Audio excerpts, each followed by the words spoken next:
Welcome back to Chris Crusoe Bass Guitars. We're getting everything ready for the neck now that I am building for the Time Machine. I've built a indestructible neck. It is a 3-piece maple laminate. It's about, round numbers, 27 inches long. And there's a 24-inch truss rod in there, as well as two 18-inch carbon fiber rods. So yeah, it's not going anywhere.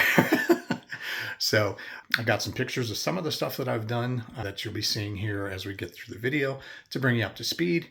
And here today, as I'm shooting this part of it, we're actually going to go ahead and do some of the fret work, getting the frets laid in and all that kind of fun stuff. And so once again, if you like what you see, if you like what you hear, if you like this type of video, if you like this type of content, please go ahead and click that subscribe button.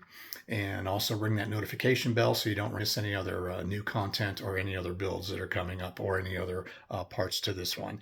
So in the meantime, between time, I'll meet you out in the garage and we'll do some fret pressing. But first, let's get you caught up on the neck build process and what's happened so far. Here you see the 3 pieces of maple about to be jointed on my router table prior to glue up.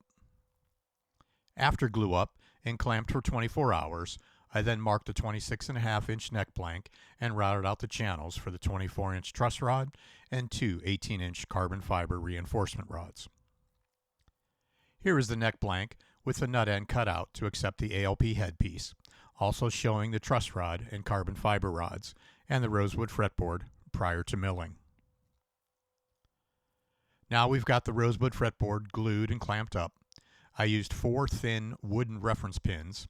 The 2 in at the nut end are cut off material, and the 2 at the heel end are right where the dot markers for the 24th fret will be. Here we're unclamped, neck width taper cut, 1.5 inches at the nut and 2 3/8 at the heel. The fret slots are cut. Hindsight being 20/20, I would recommend waiting on cutting the fret slots until after radiusing the fretboard. You can also see the 2 reference pins in the 24th fret. No worries, they will disappear under the mother of pearl fret dots that I'll be installing soon. Here is the neck blank with plastic side marker dots. Now working outside, getting ready to radius the fretboard, you can see that the offset mother of pearl fret marker dots are also installed, just proud of the fretboard. Since I'll be using a radius block, I have the 2 2x4s set up as a track for the radius block to stay centered over the neck, to give you that perfect 16-inch radius all the way up and down the neck. Here we see the 8-inch StewMac radius block sitting on the neck in the track. I also have the brass 16-inch radius fret press call that I'm going to check my progress with. Now we'll get to show you that perfect 16-inch radius, starting here at the nut end, the heel end, and here's a quick video showing the 16-inch radius fret call sliding up the neck.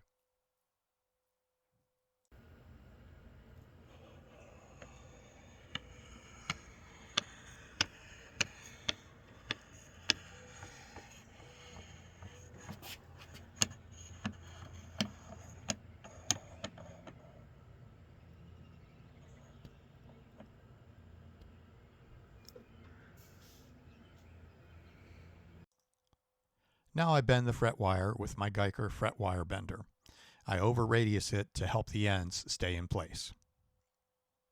Then I cut the wire into 3-inch pieces and lay them in the fret slots to show you. All right, now that you're all caught up, here we are in the garage shop, and I do have my drill press out, which I'm using to do the fret presses. I got about half of them in already, and so I just wanted to show you real quick what we're going to do here. Cut the wires into 3-inch pieces, and then I over radius them with a fret wire bender, and then it's a simple matter of just getting some very thin crazy glue and putting a couple of drops down, on either end. This helps keep the fret ends from popping back out. Set the fret in, move it under the press,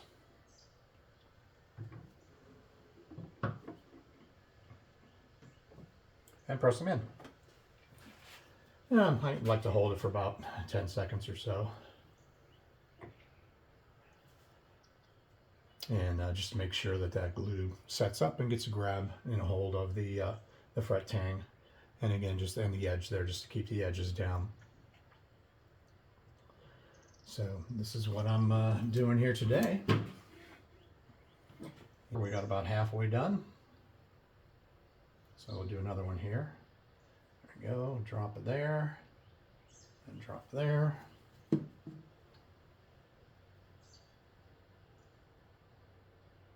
in our frets.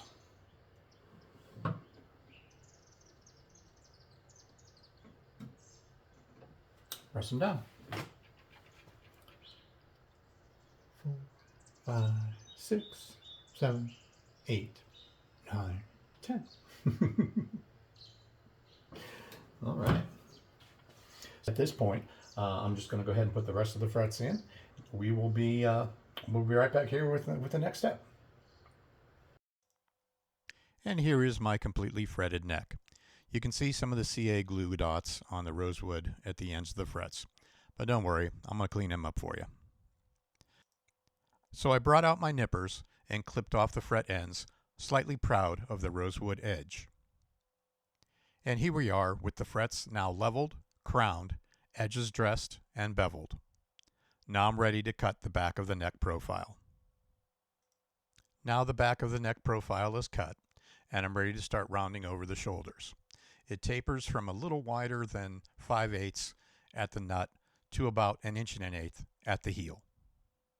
So we have the back of the neck done now and carved and beveled. It is what they call a flat D contour and shape, and that makes this very, very comfortable to play, very, very fast. You got a solid thumb rest.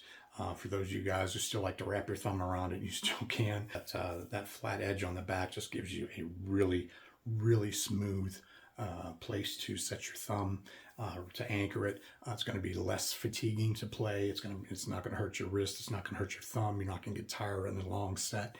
This is a really, really comfortable neck. I really, really like it, and I'm sure you're going to as well. So we can't wait to get this under finish, get this together for you, and so stay right where you're at.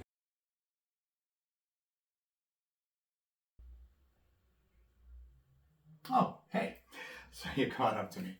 All right, we're just getting ready to tape up the neck, mask it off, because it is ready for sealer.